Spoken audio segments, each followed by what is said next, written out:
हमनी के संस्कृति, हमनी के संस्कार सदा रहे हमनी के साथ। भारत के महान ग्रंथ और काव्य सब के संपूर्ण संकलन।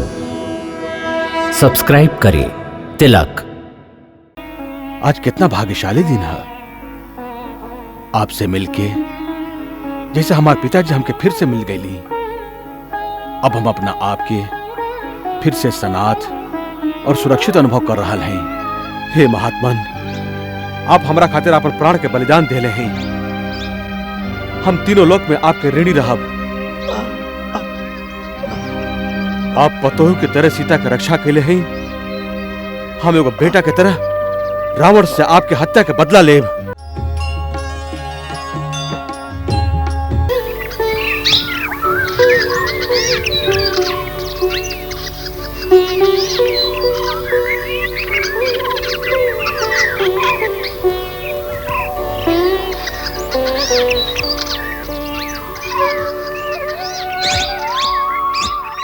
भैया, नदी के पानी के ध्वनि सुनाई दे रहा। लगा था हमने गोदावरी के पास आ गए हैं। हाँ लक्ष्मण, यह पंचवटी हुई। ऊ देखो, ऊ का हो?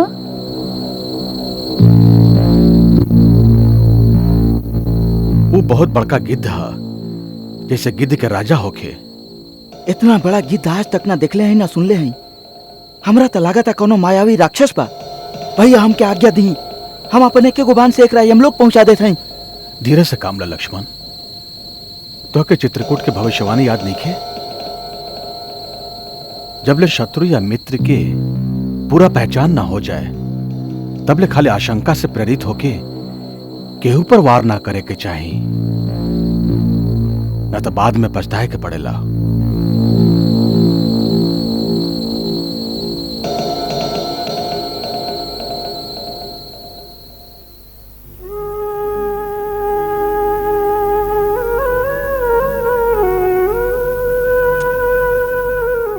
हम इक्ष्वाकु वंशी महाराज दशरथ के बेटा राम अपन पत्नी और अपन छोट भाई सहित आपके प्रणाम करत हैं।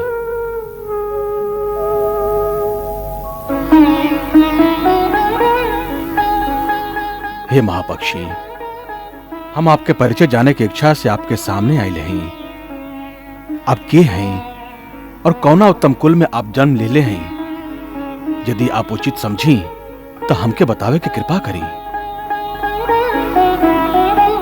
वत्सराम, तू हमार स्वर्गवासी मित्र दशरथ के नाम लेके हमरा रोमांचित कर देला। महापराक्रमी महाराज दशरथ के संगे हमार मित्रता देवासुर संग्राम के समय भइल रहे, जब वो संबासुर के संहार कैले रहन। ओ दिन वो हमके गला लगा के कहले रहन कि जटायु, तू हमरा प्राण से प्यारा बाड़ा। तू उनकर बेटा बाड़ा तो जैसे हमार बेटा बाड़ा। हे रघुनंदन, महर्षि कश्यप के दूगो बेटा भइल रहन, वरुण और अरुण। वरुण श्री विष्णु जी के सेवा में चल गईले और अरुण सूरज देवता के सेवा में लीन हो गईले। हम वही अरुण के बेटा हैं। हम दूगो भाई हैं। हमार बड़का भाई संपाति गिद्ध के राजा बाड़न। हमार नाम जटायु है। तू लोग पंचवटी में पर्ण कुटीर बना के रहा। हम ओकरे आसपास एगो पहरेदार के तरह तुहार रक्षा करत रहा। पक्षीराज, आज कितना भाग्यशाली दिन है आपसे मिलके, जैसे हमारे पिताजी हमके फिर से मिल गईली। अब हम अपना आप के फिर से सनाथ और सुरक्षित अनुभव कर रहा हैं। लक्ष्मण, यहीं पर अपन पर्ण कुटी बनावा। हाँ वत्स, ओहर नदी के किनारे वो जगह सबसे उत्तम है।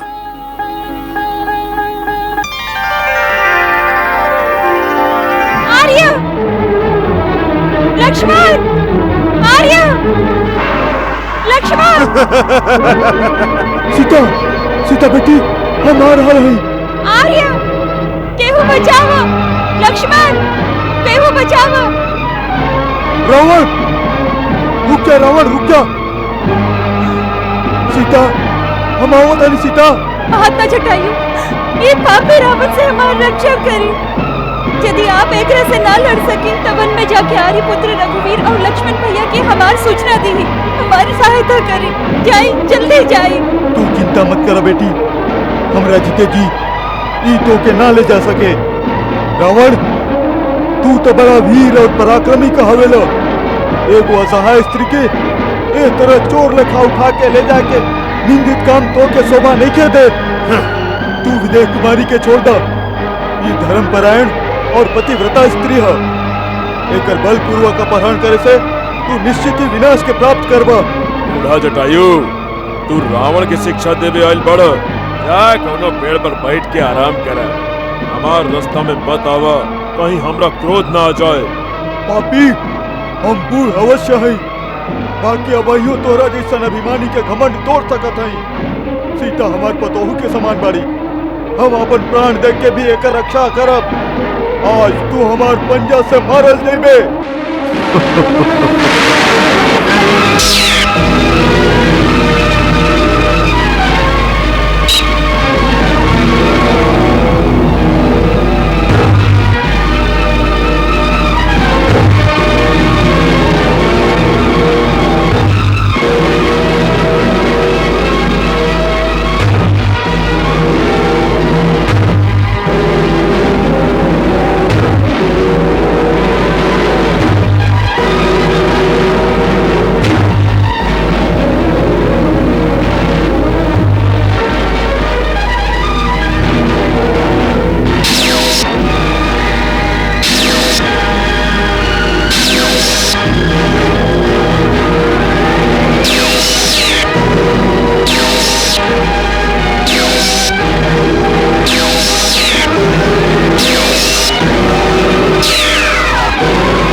पक्षी के पंख काट के तो अपना आप के वीर समझा तारा, तोरा लाज देखे आवत।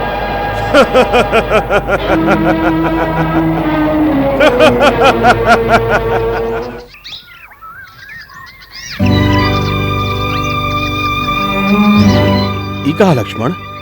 राम राम राम जटायु? राम राम राम राम राम राम राम राम। तात तात तात आपके दशा के केले सा? कौन पापी आप पर आघात केले सा? तू आ गया राम, हम तोहरे प्रतीक्षा में प्राण के रोक ले रही राम। हम तो के सीता के बतावे के चाहत रही राम।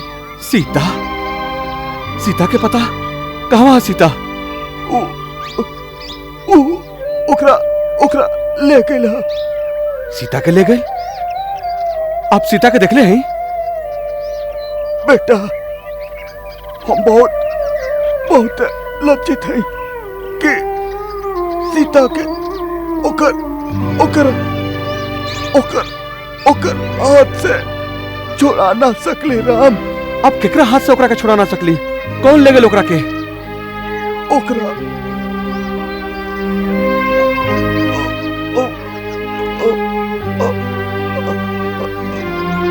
ओकरा ओकरा बाप रावण अपन विमान में बैठा के आकाश मार्ग से ले गया राम।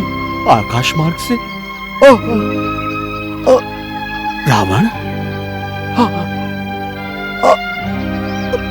राक्षस के राजा रावण ओकरा उठा के ले गया राम।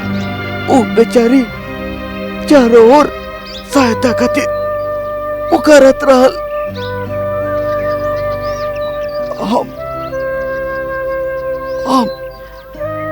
हम रावण के रोके के चाली ओकरा से युद्ध भी कैली, बाकी वो अपन चंद्रहास खड्ग से हमार पंख काट देलस और हम धरती पर गिर गई। राम तात वो कौन और ले गेल? हा दक्षिण दिशा के ओर। दक्षिण दिशा की ओर? ओकर कुछ पता बताई ना। हम ना जानिला ओ कहाँ गेला।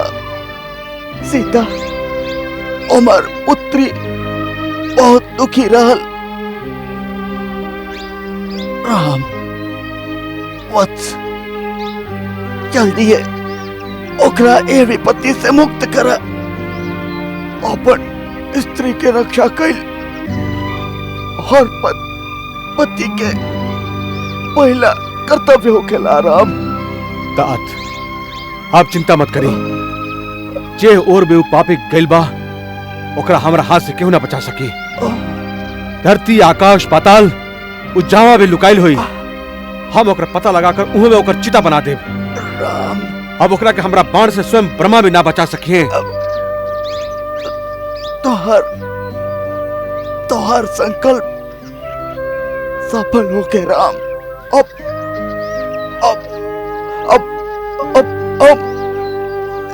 जाते ही अपन मित्र दशरथ के पास हमके आज्ञा दे राम। हे महात्मन, आप हमरा खातिर अपन प्राण के बलिदान देले हैं। हम तीनों लोक में आपके ऋणी रहब। आप पतोह की तरह सीता की रक्षा के लिए हैं। हम एगो बेटा की तरह रावण से आपके हत्या के बदला लेब। तोहरा से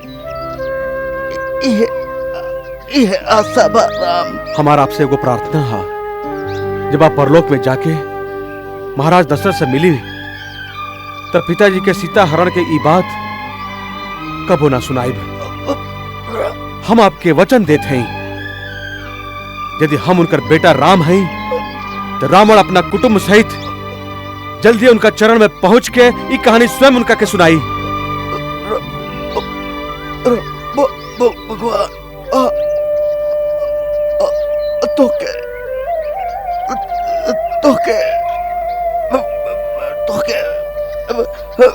विजयी करी है बेटा।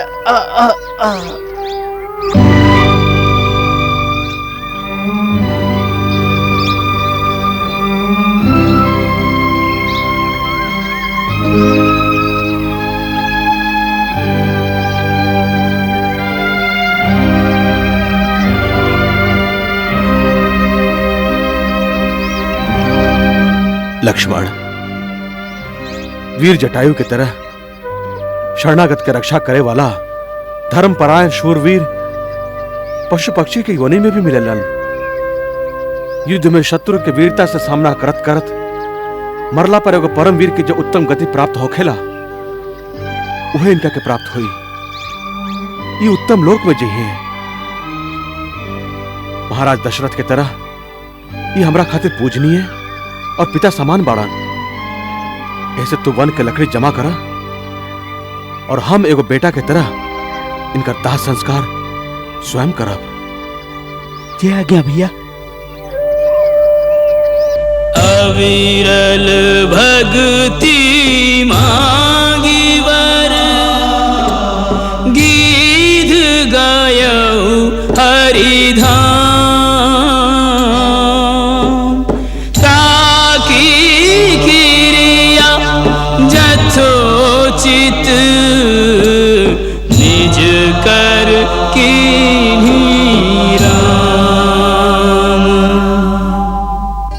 कोमल चित अति दीन दयाला कारण बिनु रघुनाथ कृपाला।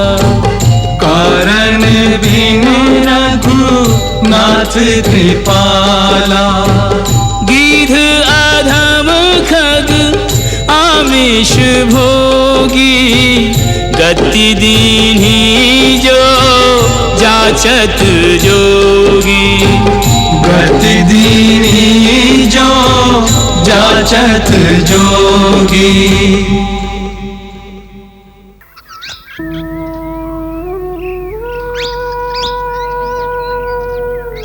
हे महात्मन, आपके उत्तम लोक के प्राप्ति होखे, आपके कल्याण होखे।